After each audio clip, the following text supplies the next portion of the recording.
The first thing you ought to know about the Great Leap Forward, a series of policies aimed at industrializing communist China between 1958 and 1961, is that the term Great Leap Forward is actually a terrible name for what happened.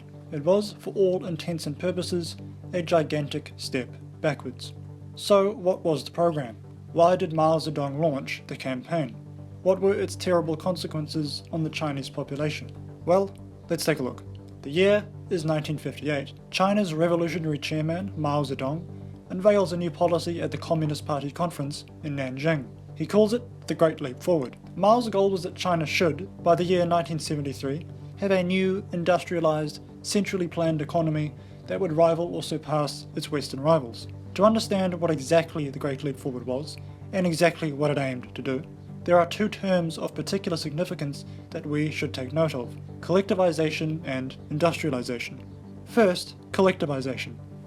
Prior to 1949, when the communists came into power in China, Chinese peasants, the vast bulk of the population, were used to the private ownership of small bits of land. Mao was ideologically opposed to this. He was a hardline communist after all, and sought to achieve his goals by forcing the peasants and farmers into thousands of people's communes. This was collectivization, a situation in which farmers did not own individual farms, but where all such land was amalgamated into common ownership, hence communism, or in reality, the direct ownership of the state.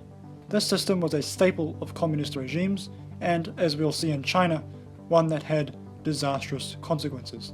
Secondly, industrialization. Mao knew that if China's economy was to develop, it simply had to industrialize.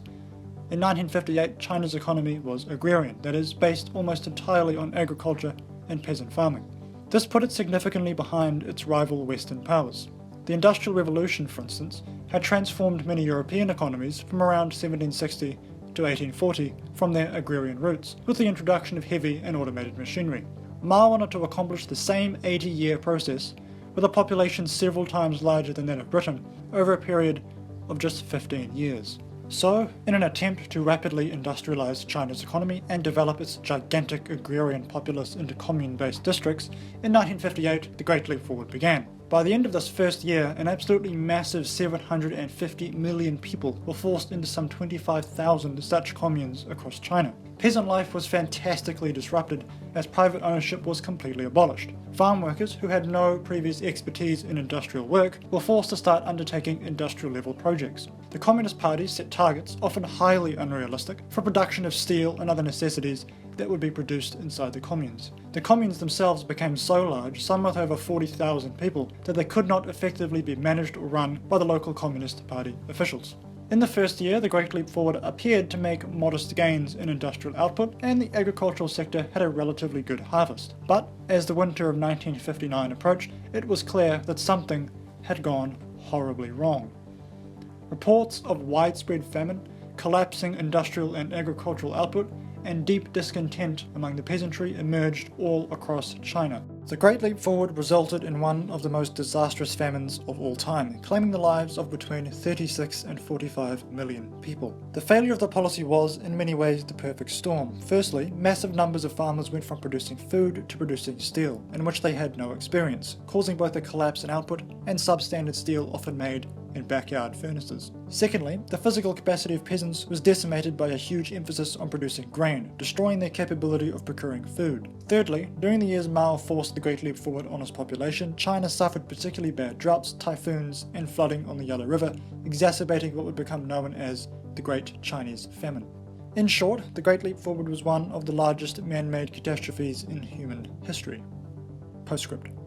Much of China suffered horrendously in the Great Leap Forward, so much so that the policies were largely cancelled by 1961. The famine was so enormous that peasants often turned to cannibalism in a desperate bid to save themselves, and yet people literally starved outside warehouses full of grain. Officials were so obsessed with reaching production targets that in some cases they did not give away any of the produce to starving farmers. In most areas, officials greatly overstated the size of the harvests in order to avoid the appearance of failure.